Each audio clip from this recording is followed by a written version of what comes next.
So now we'll move on to our second speech from Phil Brown, and the title of Phil's speech is The Greatest Gift of All, and that's to a forecast time of 7 minutes. So once again, a very big welcome please for Phil Brown.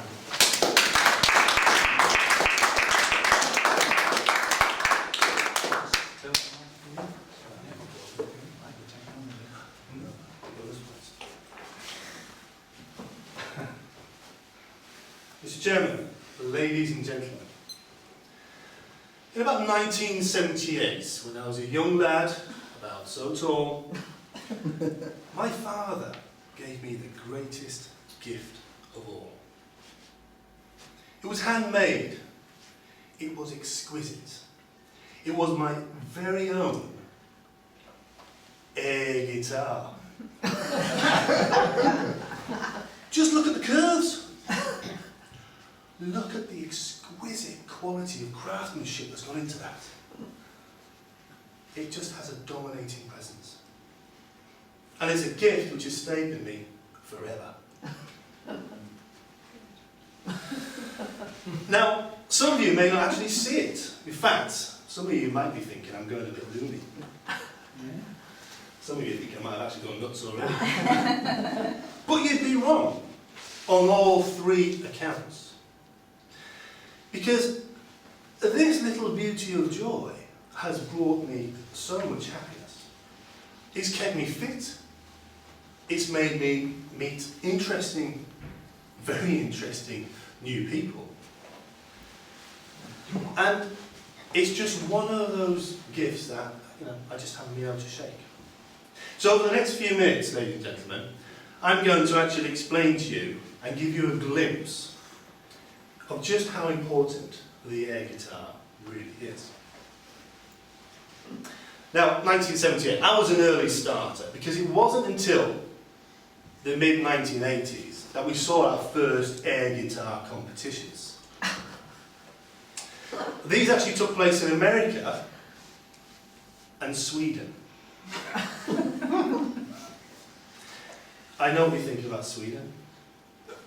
Renowned more for its outdoor saunas and looking after the great British Council's bank accounts. But it wasn't until about a decade later, in 1996, that we saw our first annual World Air Guitar Competition, which actually started in the Oulu Music Festival in Sweden. A few people saw this as a joke. But it's actually become one of the biggest draws in its own right. How do you name a snigger? It has a clear ideology. Okay? Wars would end and all bad things would go away if we all played the air guitar. Fact. Serious business, ladies and gentlemen. The rules are in common with figure skating, namely the 6.0 scorecards. But the atmosphere is more like a boxing ring. You get hot, sweaty bodies, all start jumping in time, demanding that the contestant get onto stage. They only have 2 minutes. Oh, sorry, let me say that. They have 2 rounds, each lasting for 1 minute, to try to convince the judges that they should be crowned the air guitar champion. No one else is allowed on stage with them.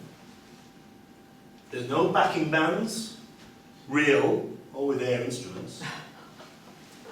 No rodeos and no groupies. When the performer starts, he starts alone, he plays alone, and he finishes alone.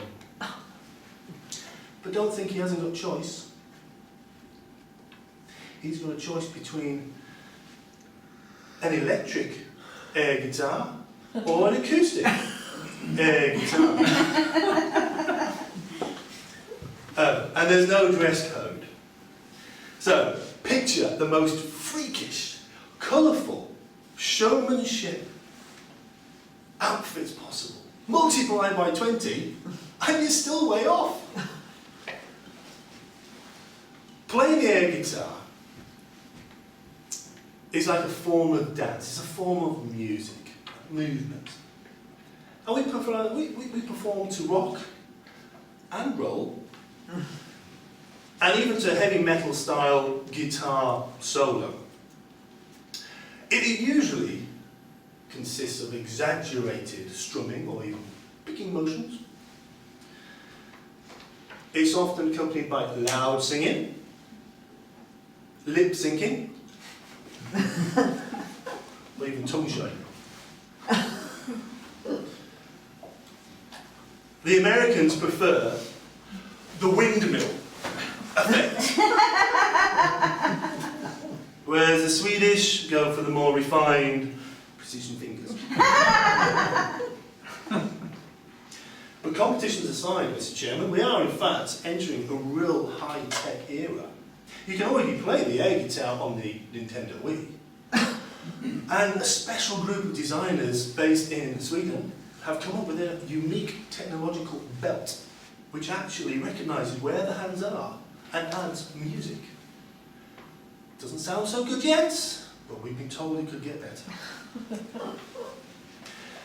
So, Mr. Chairman, ladies and gentlemen, I started by showing you mine and suggested that some of you may consider that I may be a few cards short of a full pack. But there are 10.6 million pages on Google. There's world annual competitions, and there's new technology. So I hope I have been able to show you what a serious business this really is. And I'll leave you with just one thought. Wars would end and all bad things would go away if everyone played air guitar.